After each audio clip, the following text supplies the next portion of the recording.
Palantir is expensive. It's overpriced. It's high. All this has been resonating through the stock market in recent days. And there's something to it. The stock is up a whopping 635% year to date since its 2022 low. Analysts are now reversing positions and issuing new assumptions on the stock's possible path. Let's break down the numbers, the events, and also the possibilities of where the stock price could go in the coming months. At the end, you will learn whether the company is over or undervalued. Hi investors, this is Chris from 𝗕𝗂𝗶𝚀. No information from this video is an investment recommendation. Always do your own due research. Its main clients include the CIA, the FBI, and the U.S. Department of Defense, for whom Palantir develops software used to analyze data in an effort to fight terrorism, crime, and support military operations. One of the most famous cases where Palantir's technology was used was the hunt for al-Qaeda leader Osama bin Laden. In addition to the government sector, Palantir also operates in the commercial sphere. It works with large corporations in finance, healthcare, energy, and other industries. His software helps companies improve decision-making processes, optimize operations, and identify new business opportunities based on thorough data analysis. Known for its cutting-edge technology and major customers in the intelligence and defense sectors, Palantir is emerging as a key player in the artificial intelligence field. But even this revolutionary company is not immune to market reassessment. And right now, analysts at Raymond James, led by 𝗕𝗂𝗋, have noted something worth paying attention to. They've downgraded PLTR stock from outperform to market perform. Why? Because they see a risk that the stock is rising too fast. And it's not just any downgrade. The price target went down with it, from the original $30 per share to the current state. But what happened? You can't see it in the company's stock yet, because it's still rising. That said, despite analyst warnings, the market remains optimistic. So Palantir's on the rise, but what's behind the growth? Now let's take a deeper look.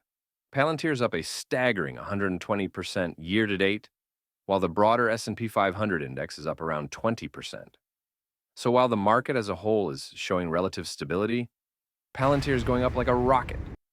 But that raises new questions. Is this growth sustainable? Or are we witnessing an inflating bubble that could burst at any time? This is where it gets interesting. Analysts at Raymond James warn against over-expectations. While they're optimistic about Palantir's long-term position in AI technology, they're concerned about the stock's sharp rise. If you want to know a fair price for more than just Palantir, join the 𝗕𝗂𝗶𝗀 community. Plus, you will get detailed stock analysis or a portfolio tracker with dividend calendar. Join the 𝗕𝗂𝗶𝗀 community now. The company trades at 26.1 times fiscal 2025 revenue estimates, and that's well above its historical average, which was around 15 times. In other words, Palantir is more expensive now than it's ever been. Could this extreme valuation of Palantir be a signal that the market is overestimating its growth potential?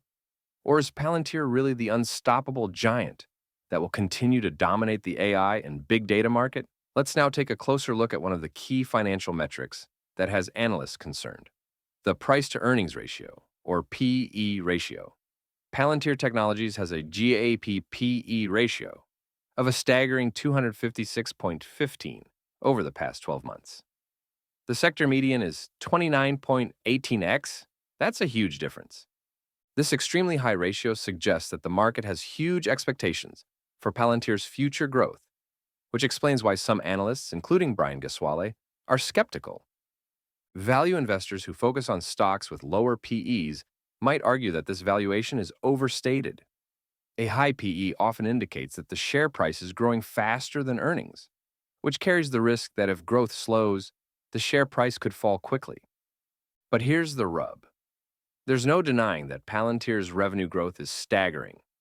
Consider their most recent financial results. For the quarter ending June 30th, 2024, Palantir reported net income of $135.57 million. That's an increase of a whopping 386% compared to just $27.87 million for the same period the previous year. These numbers are impressive and convince many investors that the company has a bright future ahead of it. On the one hand, such growth seems like a strong argument. Palantir is still showing incredible growth potential, and that's exactly what the market is responding to. Although analysts have lowered their ratings, which now suggest a neutral stance, Palantir still remains an attractive option for those who believe in its long-term growth. 𝗕𝗂𝗋𝗋, who withdrew his price target from $30, is logically reacting to the fact that the current share price has already far exceeded that target. One reason why bulls are still optimistic is the recent addition of Palantir Technologies to the S&P 500 index. This has been a huge success for Palantir and its shareholders. What does it mean? Simply put, investors who have money in S&P 500 index funds will now automatically invest in Palantir. This brings the company a massive new wave of capital to support the stock. On the other hand, as is customary in the markets, traders didn't hesitate to immediately applaud this positive news. Once it was announced that Palantir would be part of the S&P 500, the stock jumped 23% in a matter of weeks. This means that much of the positive news is likely already priced into the stock price. Now that the market has adjusted to the news, analysts warn that there remains limited room for further rapid growth. If you're wondering how the company could profit from the conflict currently heating up in the Middle East, check out our previous videos where we broke down this issue and other stocks that could benefit from it. Good luck with your investments.